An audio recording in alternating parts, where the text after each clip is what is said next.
Good morning, sir. Good morning, beta. Good morning.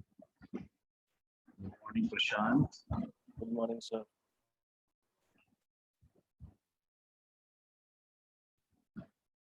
So कल का attend किया था आपने IEEE का webinar? Yes, sir.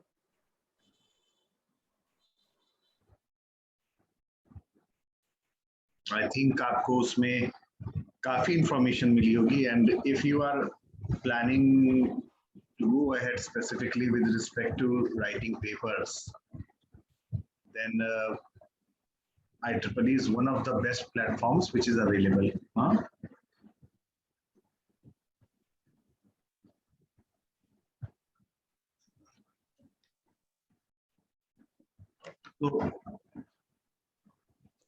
So what were we discussing last time? We will go ahead today.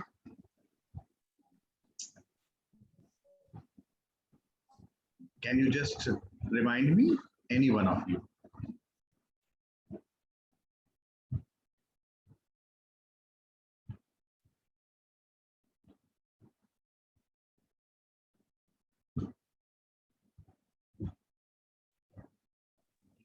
Last lecture में बेटा आखिरी में कहाँ थे?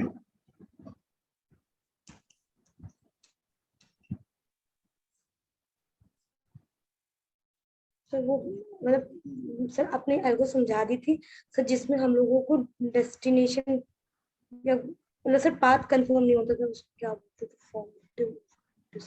उस टेक्निक को क्या कहते हैं? कौन सी टेक्निक हम लोग लास्ट टाइम डिस्कस कर रहे थे? हाँ सर।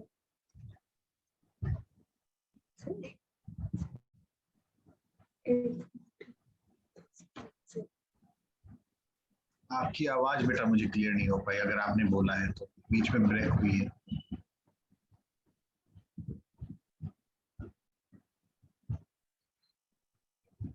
प्रशांत आपको क्लियर है? अक्षित आप सुन पाए थे? मैं सुन नहीं पाया, या आप अपनी बात बता सकते हो?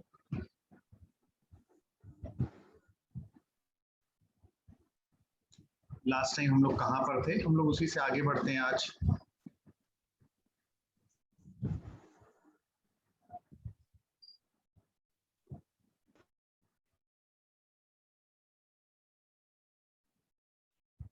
बेटा मेरी आवाज आ रही है? हाँ सर। हाँ ठीक है। तो लास्ट टाइम हम लोग किस चीज को डिस्कस कर रहे थे, बस वो बता दो, या अगर आवाज आपकी नहीं आ पा रही यहाँ पे तो आप मुझे चैट में डाल दो। टॉपिक का नाम क्या था, किस बारे में बात हो रही थी?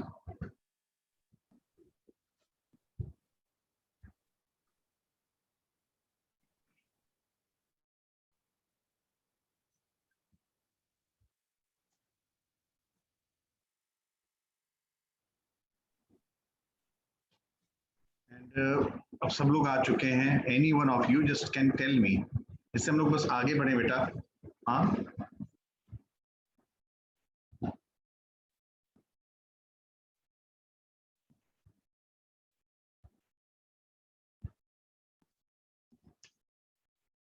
Sir bi direction sir complete से बताया था सर आपने।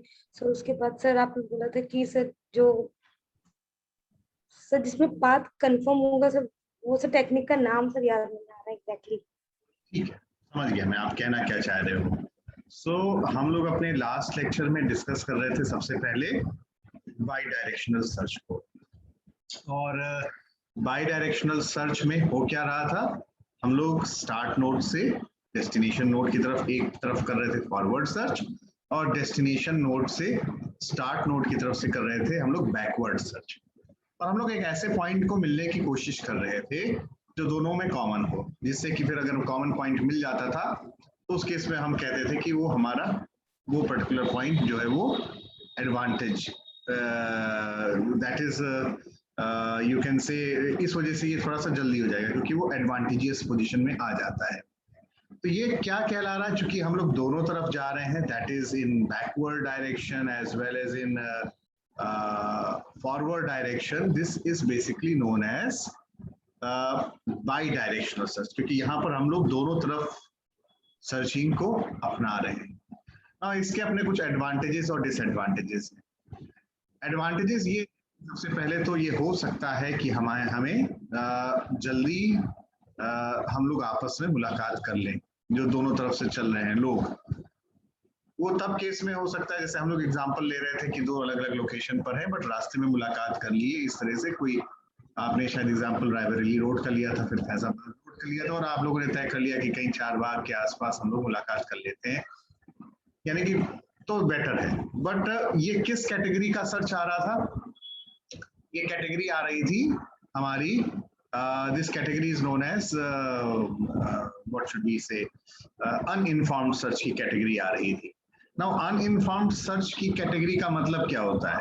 अनइन्फॉर्म्ड सर्च का मतलब होता है कि अभी मालूम नहीं है इस बारे में कि आखिरकार जो है आइडिया नहीं है इस चीज के बारे में। जैसे आपको दिख रहा है कि we are not having any idea that apart from the strategy, हम लोग के पास कोई एक्स्ट्रा इन्फॉर्मेशन नहीं है। तो अगर एक्स्ट्रा इन्फॉर्मेशन नहीं है कि कौन किधर किस डायरेक्शन में जाना है, तो ऐसी भी पॉसिबिलिटी हो सकती है कि जो डायरेक्शन जाए, जो चूज करें, वो वेरी कर सकती है। अगर वेरी कर सकती है तो ये भी फिर पॉसिबिलिटी आएगी कि हम लोग का जो पाथ आ रहा है वो वेरी करे। जैसे आपको इस डायग्राम में दिख रहा है, तो इस डायग्राम में आप ये पा रहे हो कि एक पाथ जो है वो कुछ और है और दूसरा पाथ कुछ और है।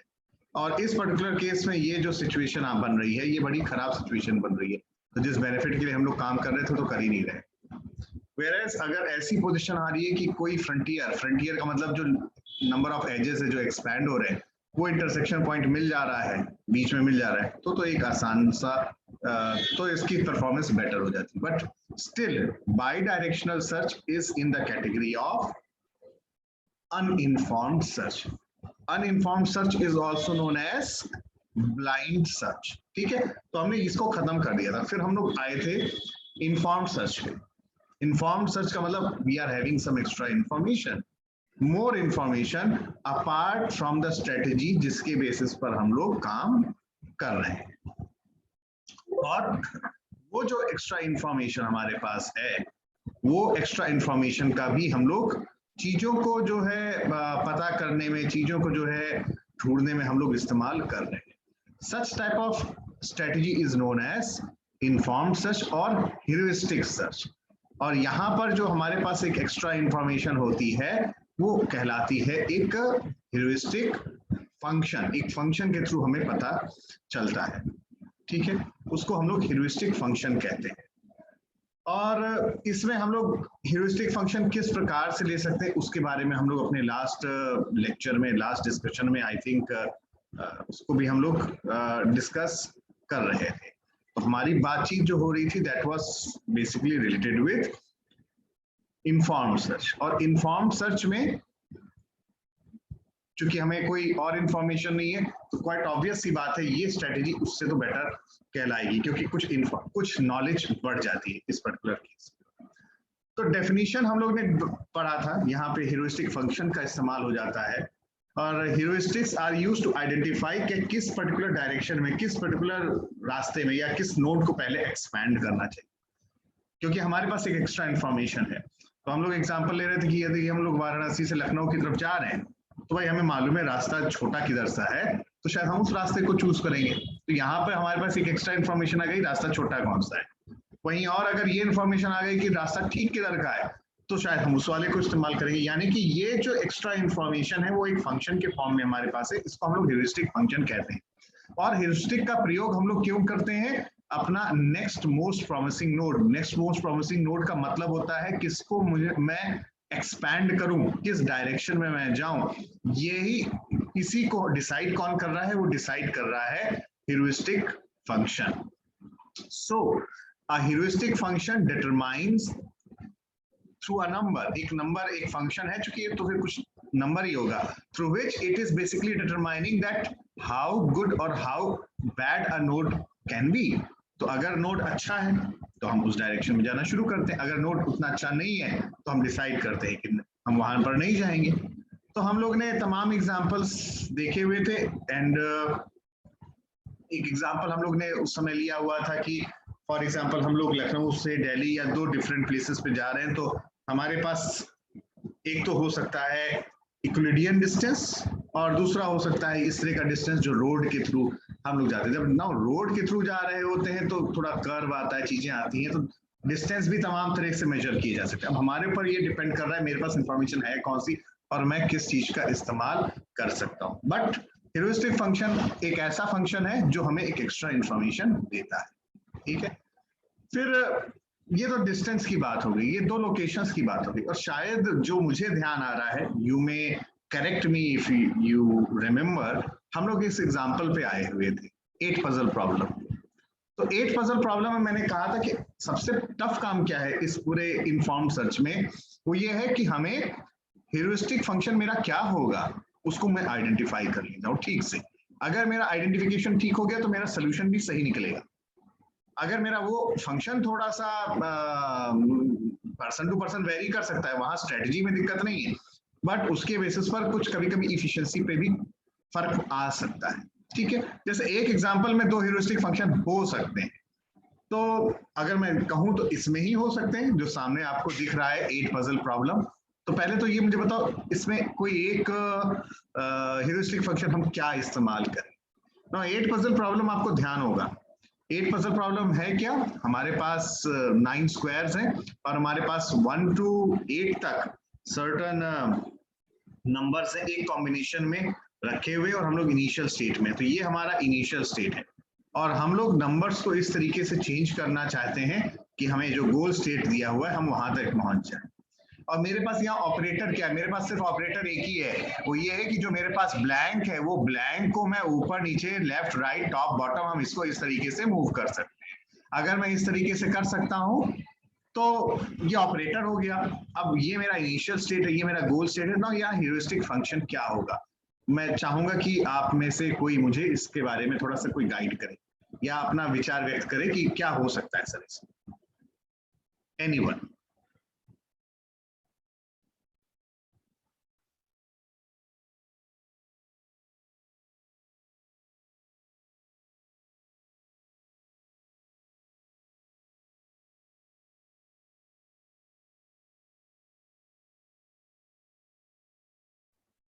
What can be the heuristic function in the 8 puzzle problem? This is my question.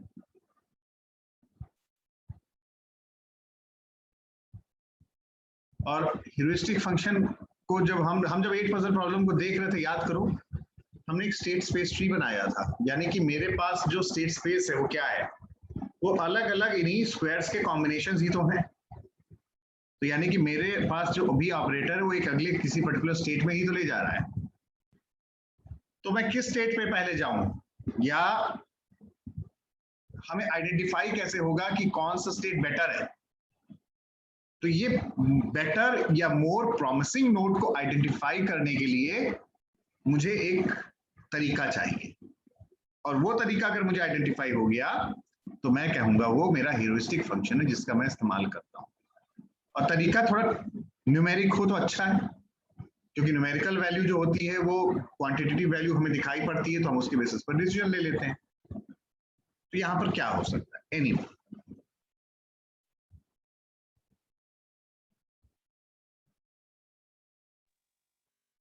Sir इसमें सर जो स्क्वायर के अंदर सर जो वैल्यूज लिखी सर सिर्फ इन्हीं को मूव कराना है ना, सर इस तरह से बन जाए गोल्ड स्टेट की तरह। हाँ, हम लोगों को जो ब्लैंक स्पेस है वो ब्लैंक स्पेस को मूव कराना है। जैसे ये ब्लैंक स्पेस आपका है, तो अगर मैं इसको राइट मूव कराऊंगा तो ये 7 लेफ्ट आएगा, तो कॉम्बिनेशन बदल गया। आप इधर देखो, 6 को नीचे, हाँ ये 7 आएगा, बट एक बार में एक ही तुम ऑपरेटर कर सकते हो ना। तो अगला स्टेट क्या होगा, वो ये पॉसिबल होगा या तो ऊपर गया या तो ऊपर जाएगा तो 1 नीचे आएगा। दूसरा पॉसिबिलिटी क्या हो गया, 7 राइट गया, ये ब्लैंक राइट गया और 7 लेफ्ट आया। तो अब मैं कौन सा चूज करूं, क्या मैं 1 को लाऊं नीचे या 7 को लाऊं लेफ्ट? अब ये मान लो यही डिसाइड मुझे करना है। तो बीएफएस और डीएफएस में तो हमारे पास दो नोड्स आ रहे हैं। 7 लेफ्ट। जी बेटा, 7 को हम लेफ्ट में ले आए, क्यों ऐसा सोचे? क्योंकि सर सेकंड स्टेट पर फिर 6 नीचे लाना है। ठीक है, तो मेरे पास कोई एक तरीका होना चाहिए, जैसे हमने अपने कॉमन सेंस के तरीके से आपने अप्लाई किया, आपने कहा 7 है, पर देखते हैं क्या मेरे पास यहाँ 2 ह्यूरिस्टिक फंक्शन आ रहे हैं आइडेंटिफाई करने की। हम लोग इसको कोशिश करते हैं, पहले तो एक पता चले और हम उसको डिफाइन कैसे करेंगे ये भी हमें क्लियर हो। तो अगर हम देखें तो एक हम ये कह सकते हैं कि भाई ह्यूरिस्टिक फंक्शन क्या चीज हो सकता है। आप देखें कि मेरे पास जो ह्यूरिस्टिक h है, क्योंकि वो एक न्यूमेरिक वैल्यू दे रहा है, वो h है ना। अब यहां पर देखें जो टाइल्स हैं वो क्या सिचुएशन आ रही है, वो सिचुएशन आ रही है क्या 2 अपने स्थान पे है, नहीं 2 यहां पर होना चाहिए बल्कि यहां पर है। 8 क्या अपने स्थान पे है, नहीं। 3 क्या अपने स्थान पे है, तो शायद 3 जो है ये पहले से ही अपने स्थान पे है। 1 क्या अपने स्थान पे है, नहीं। 6 अपने स्थान पे है, नहीं। 4 क्या अपने स्थान पे, हाँ है। ये डैश अपने स्थान पे है, सॉरी ब्लैंक अपने स्थान पे है, नहीं। अभी हम न्यूमेरिक वैल्यूज को देखें, 7 क्या अपने स्थान पे है, नहीं।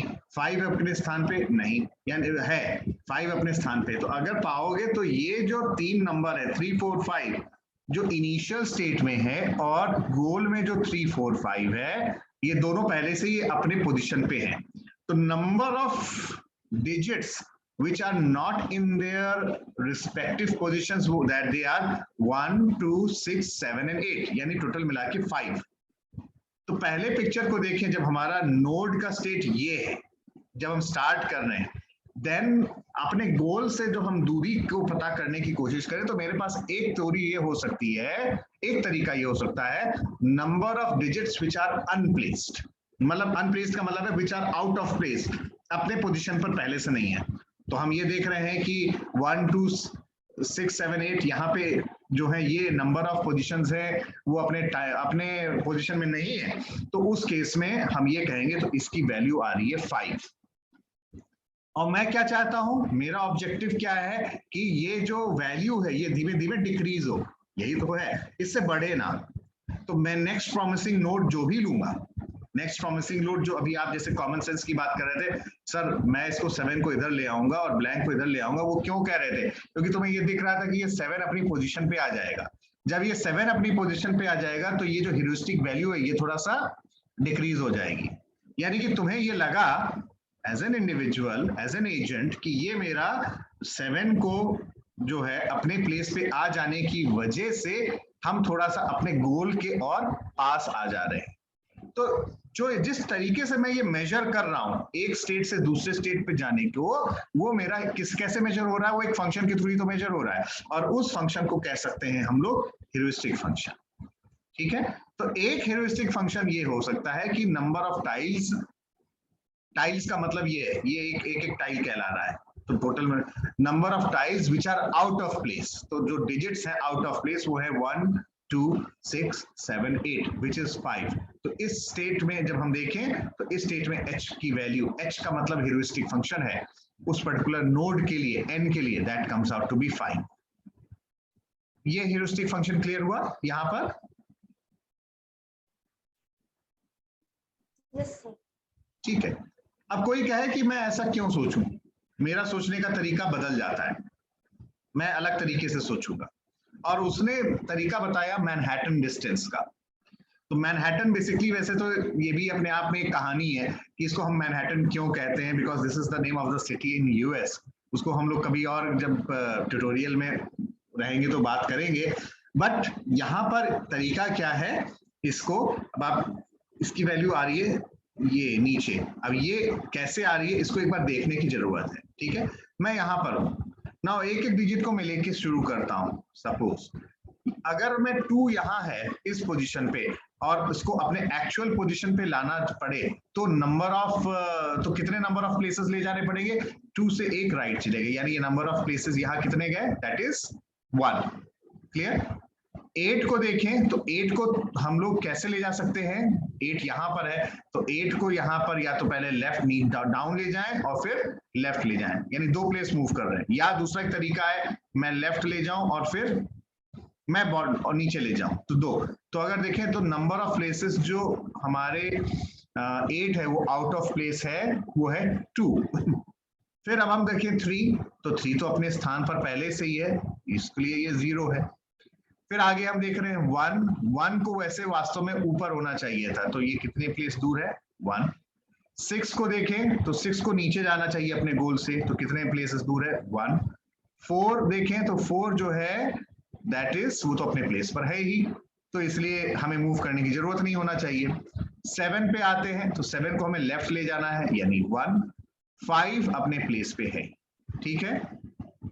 तो अब हमने यहां पर हर एक डिजिट के लिए ये देखा कि वो कितने प्लेसेस दूर है अपने गोल से जहां पे उसे रहना चाहिए, और अब इसको मैं जोड़ूं सारे को, तो आ रहा है 1 + 2 + 1 + 1 + 1, तो 2 + 1 3 + 1 1 4 + 1 1 5 और 1 + 1 6, तो ये मेरा निकल के आ रहा है 6। और इसको हम लोग बोल रहे हैं मैनहट्टन डिस्टेंस, यानी कि नंबर ऑफ टाइल्स कितने पोजीशन पे ये कितनी दूरी पर यहां पर है, तो ये भी मुझे एक इंफॉर्मेशन दे रहा है। तो मेरा अगला स्टेप क्या होगा कि मैं जिसको भी मूव करूं, हर एक पर्टिकुलर नोड पे मैं इस चीज को जो है चेक करूंगा, हर एक पर्टिकुलर नोड पे मैं इस चीज को देखूंगा कि मेरा जो ह्यूरिस्टिक फंक्शन मैंने डिफाइन किया हुआ है उसमें h की वैल्यू कितनी आ रही है, और मेरा ऑब्जेक्टिव क्या है वो h की वैल्यू धीमे धीमे हर एक नोड पे कैलकुलेट करते समय वो डिक्रीज होता जाए, ठीक है। तो यहां पर मैंने दो एक तरीके से तुम्हें ह्यूरिस्टिक दिखाए सेम प्रॉब्लम को लेकर। आई होप पहले तो ये क्लियर है, ये वाला ह्यूरिस्टिक क्लियर है कैसे निकला। Yes sir. ठीक है, तो अगर हाँ ये वाला अगर ह्यूरिस्टिक क्लियर है तो आप अब जो कंक्लूजन निकल रहा है वो कंक्लूजन निकल रहा है, पहली बात तो हमें ह्यूरिस्टिक समझ में आना चाहिए। ह्यूरिस्टिक का मतलब मेरे पास कुछ ऐसा तरीका है जिसके थ्रू मैं अपने गोल से कितनी दूरी पर हूं वो पता होना चाहिए, यही तो एक्स्ट्रा इंफॉर्मेशन है, और वो तरीका एक फंक्शन के थ्रू में पता चल रहा है, न्यूमेरिक वैल्यू दे रहा है, इसलिए इसको हम लोग ह्यूरिस्टिक फंक्शन कह रहे हैं। अब ये वैरी कर सकता है, ये और इस वेरिएशन की वजह से हमारा पूरा ओवरऑल स्ट्रेटेजी भी बदल जाएगी। और ये जब वेरिएशन हम कर रहे हैं तो इस केस में दो तरीके से हमने यहाँ पर देखा हुआ है। हमने एक तो तरीका ये देखा हुआ है जब हम पहला वाला तरीका कि हमने दूरी नहीं देखी, बस हमने यहाँ पर ये देखा कि कौन कितने नंबर ऑफ डिजिट अपने आउट ऑफ प्लेस है, तो पाया एक तरीका। और दूसरा दिखाया अब हमने हर एक डिजिट को देखने लगे कि वो अपने कितनी दूरी पर है, तो ये मेरा दूसरा तरीका निकला ना। ये दोनों ही चीजें कुछ इंफॉर्मेशन हमें दे रही हैं, और अब ये डिपेंड करता है उस पर्सन के ऊपर भी कि वो कौन सा ह्यूरिस्टिक को यूज करे, वो एक अलग मैटर है, वो तय करेगा। बट आई थिंक हमें इस चीज के बारे में सबसे पहले क्लैरिटी होनी चाहिए कि ह्यूरिस्टिक फंक्शन का मतलब क्या होता है, और उसको हम लोग कैलकुलेट कैसे करते हैं, कैसे तो डिपेंड करेगा उस समय हम क्या थॉट प्रोसेस चल रहा है, बट एक न्यूमेरिक वैल्यू निकल के आ रहा है, ठीक है। पहली बात तो हमें h ऑफ n यानी heuristic of a particular node clear होना चाहिए, उसका मतलब क्या होता है। तो मेरा ऑब्जेक्टिव क्या होगा इन्फॉर्म्ड सर्च में, इन्फॉर्म्ड सर्च में ह्यूरिस्टिक फंक्शन कर क्या रहा है, वो अपना नेक्स्ट प्रॉमिसिंग नोड को पता कर रहा है। तो अब हमारे पास देखना तो पहला स्टेप ये पड़ेगा, जो मेरे पास स्ट्रेटेजी है उस स्ट्रेटेजी के अकॉर्डिंगली मैं अपने अगले किस नोड पे जा सकता हूं। तो मेरे पास मान लो 3 रास्ते आ रहे हैं, हम एक एक एक्सपैंड कर रहे हैं, और मुझे दिख रहा है 3 नोड आ सकते हैं। अब इन 3 नोड में मैं किस पर ले जाऊं, क्वाइट ऑब्वियस सी बात है, जिस भी मैंने ह्यूरिस्टिक वैल्यू फंक्शन को मैंने लिया हुआ है, चाहे इस केस में दोनों में से कोई भी लिया हो, मैं तो ये मान के चलूंगा कि जिसमें मेरी h ऑफ n की वैल्यू या तो कम हो जाए तो सबसे अच्छा है, जिससे कि लगेगा मैं गोल के पास और आ रहा हूं, या कम ना हो रहा हो तो कम से कम उतना तो रहे, हम उस जगह पे जाने की कोशिश करेंगे। ये नहीं हो जाएगा कि हम वर्स्ट केस में चले जाएं। वर्स्ट केस का मतलब क्या हो गया, मेरे ह्यूरिस्टिक वैल्यू बढ़ जाए। क्लियर हुआ? कुछ पूछना है अभी तक यहां तक? नहीं सर। ठीक है, तो एक तरीके से अब हमने ह्यूरिस्टिक वाले पार्ट को समझ लिया है, और ह्यूरिस्टिक वाले पार्ट को समझने से पहले के बाद अब हम लोग एक इसका एग्जांपल भी करते हैं। और जो सबसे पहला जो एल्गोरिथम हम लोग डिस्कस करते हैं वो है बेस्ट फर्स्ट सर्च। ना ये ध्यान रखना, मैं ब्रेड्थ नहीं बोल रहा हूँ, BFS implies for breadth first search, जो एक अनइंफॉर्म्ड की कैटेगरी का है। यहां पर हम लोग बात कर रहे हैं बेस्ट फर्स्ट सर्च। ठीक है, तो पहले आप इस एल्गोरिथम को 2 मिनट में 2-3 मिनट में लिख लीजिए, फिर हम लोग इसको देखते हैं और इसके एग्जाम्पल को भी हम लोग देखते हैं। ठीक है, और बाकी सबसे बेटा रिक्वेस्ट एक चीज और है, चैट बॉक्स में अटेंडेंस डाल देना। हाँ चलो, तब तक इसको लिख लो, 2 मिनट टाइम।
बेटा हो जाएगा तो बता दीजिएगा।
हाँ सर, हो गया।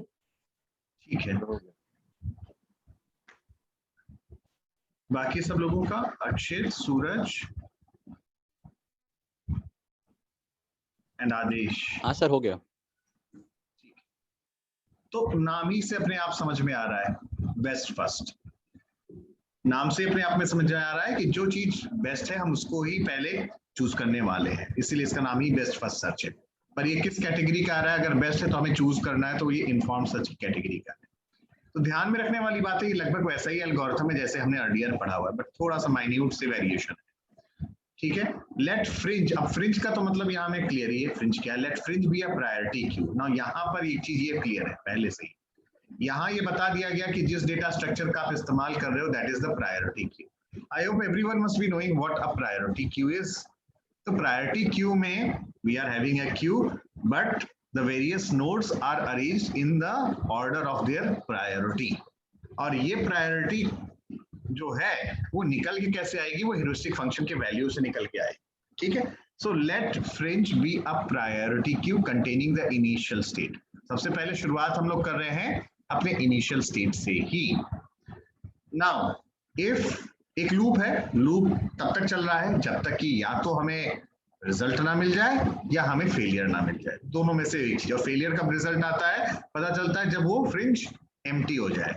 So if fringe is empty, then that means then we have to only return a failure. Otherwise, एक एक करके हम नोड से निकालते जा रहे हैं और हम फिर आगे चीजों को एक्सपैंड करते जा रहे हैं। So if fringe is empty, then return failure. अगर ऐसा नहीं है तो in that case we remove the first node from the fringe. वो हमारा नोड है, उसको देख रहे हैं क्या वो गोल है, अगर वो गोल है तो हम फिर वो रिटर्न कर रहे हैं पाथ्स में।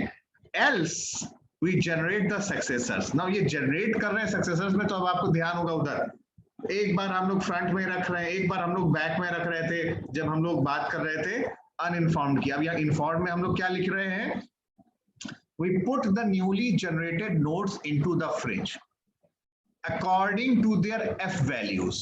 f values का मतलब यहाँ पर आ रहा है जो फंक्शन है ह्यूरिस्टिक फंक्शन, उसके वैल्यूज के अकॉर्डिंगली हम रखेंगे। और वैल्यूज के अकॉर्डिंगली हम लोग कैसे रखेंगे, क्योंकि ये प्रायोरिटी क्यू है। तो जो मान लेते हैं जिसकी वैल्यू ऑप्टिमम होगी जिस नोड की, ये ऐसा नहीं कि वो फ्रंट में आ जाएगा बैक में आ जाएगा, उस लोकेशन पे आ जाएगा उस क्यू में जहां पर वो पर्टिकुलर नोड की पोजीशन आ रही है with respect to its value. क्योंकि प्रायोरिटी क्यू में तो एक पर्टिकुलर ऑर्डर के अकॉर्डिंग वो अपने आप अरेंज होगा, ठीक है।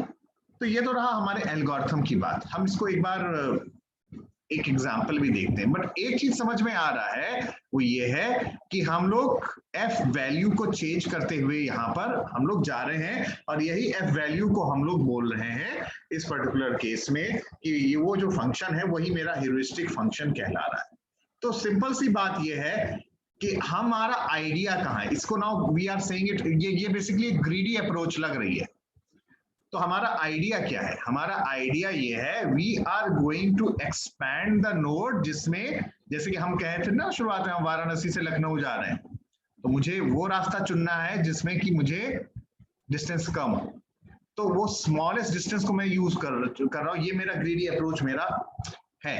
So we are expanding the node with smallest estimated cost to reach the goal. तो मुझे गोल तक पहुंचने में जो स्मॉलेस्ट कॉस्ट लग रहा है से डिस्टेंस वाइज या जहां पे हम जिस फंक्शन से निकाल रहे हैं उसके बेसिस पर मैं उस नोड को एक्सपैंड करूंगा।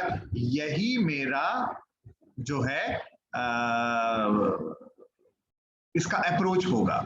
हालांकि ये बात अभी आप जब देखोगे या मैं आपसे कहूंगा, ये कोई जरूरी नहीं कि हमेशा ऑप्टिमम हो, और ये भी कोई जरूरी नहीं कि जो हमने क्राइटेरिया पढ़े थे ना, completeness and optimality, so it is not necessary that such algorithms are always optimal. Also, it is not necessary that such algorithms are always complete. It may fail to find a solution if one exists. कभी-कभी ऐसी भी situation होती है ना। ये example हम लोग देखते हैं, तो ये कुछ ऐसा ही है, एग्जांपल है जहां पर रूट फाइंडिंग प्रॉब्लम है। तो रूट फाइंडिंग प्रॉब्लम में हमें क्या दिया हुआ है, सपोज हमारे पास हम लोग एस से शुरू कर रहे हैं और हमें एक रूट निकालना है इस चीज को लेकर कि मुझे जी तक पहुंचना है, ठीक है। एस से हम लोग स्टार्ट कर रहे हैं और हमें जी तक पहुंचना है, ये मेरा ऑब्जेक्टिव है इस रूट फाइंडिंग प्रॉब्लम में।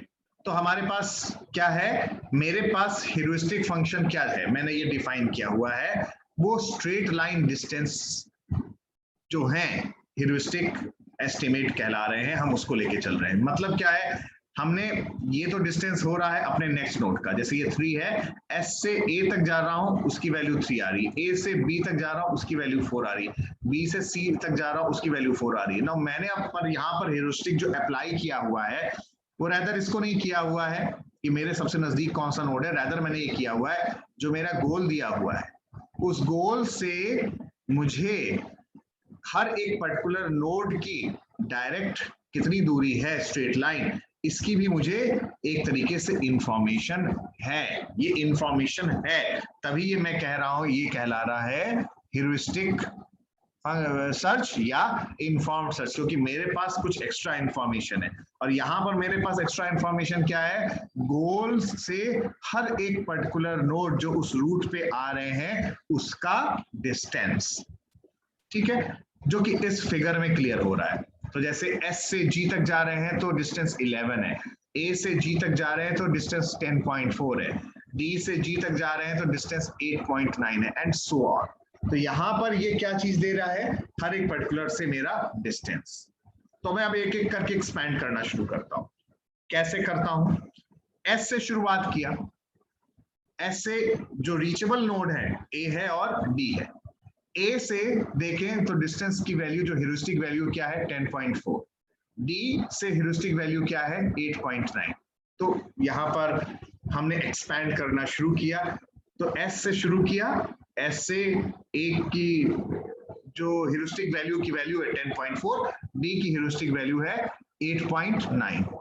आगे बढ़े, अब हम देख रहे हैं A और D भी हमने एक्सपैंड कर दिया है, ओपन कर दिया है, तो इसको भी एक्सपैंड किया जा सकता है। इसके आगे देखते हैं चिल्ड्रन को, A को जब हम फर्दर देखें तो हम पा रहे हैं कि D को और अगर हम जब एक्सपैंड कर रहे हैं, इन दोनों में छोटा कौन है, D है, तो हमने D को सिलेक्ट किया। जब D को मैंने सिलेक्ट किया तो इसके दो नोड निकले, A और E फिर से। तो A तो खैर वापस जा रहे हैं हम लोग, तो A वापस जा रहे हैं, हालांकि उसकी वैल्यू 10.4 आ रही है। और E की वैल्यू कितनी आ रही है, जब आप इस डायग्राम में देखोगे तो E की वैल्यू निकल के आ रही है 6.9। तो यहाँ पर जो लिखा हुआ है बगल में, ये डिस्टेंस उस नोड से गोल तक का है, ये ध्यान में रखना, D से E नहीं है, उस नोड से डिस्टेंस है गोल तक का, ठीक है। तो मेरे पास ये जो ब्लैक में आ रहे हैं ये एक तरीके से प्रायोरिटी क्यू में ये सारे नोड्स हैं। अब हम आगे देख रहे हैं, अब इसमें सबसे स्मॉलेस्ट कॉस्ट किसका है, E का 6.9। इसको फर्दर एक्सपैंड करते हैं। इसको एक्सपैंड करें तो मेरे पास आ रहा है B और F। आप अगर डायग्राम को देखो तो ये है हमारे पास, E में है, E से B जा रहे हैं और E से F जा रहे हैं। तो अब हम इन दोनों को ले रहे हैं, ठीक है।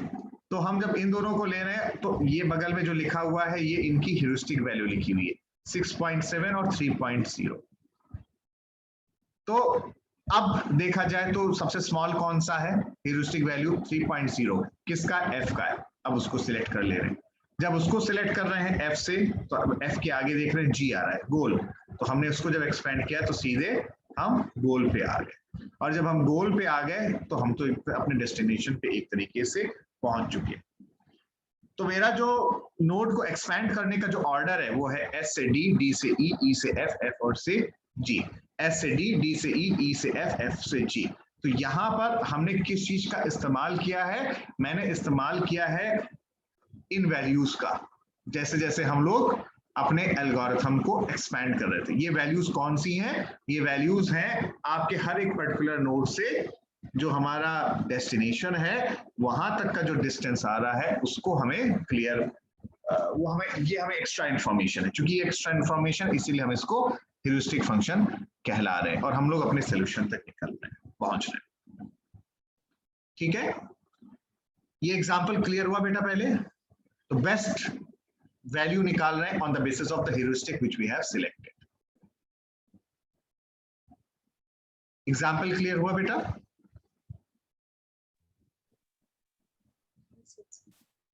तो हम लोग अभी फिर से रिज्वाइन करते हैं, क्योंकि टाइम मैं देख रहा हूं लेस देन 1 मिनट है। अगर आप कुछ पूछना भी चाहोगे ब्रेक हो जाएगा, तो हम लोग फिर से रिज्वाइन करते हैं, और इसके बाद एक एग्जांपल और भी देखने की कोशिश करेंगे, 1 या 2 एग्जांपल। और कॉपी में थोड़ा सा मैं समय भी दूंगा लिखने का, तो उससे क्या होता है ना, अपने आप करोगे तो कॉन्फिडेंस ज्यादा आएगा। So just please rejoin once again, I am restarting the session.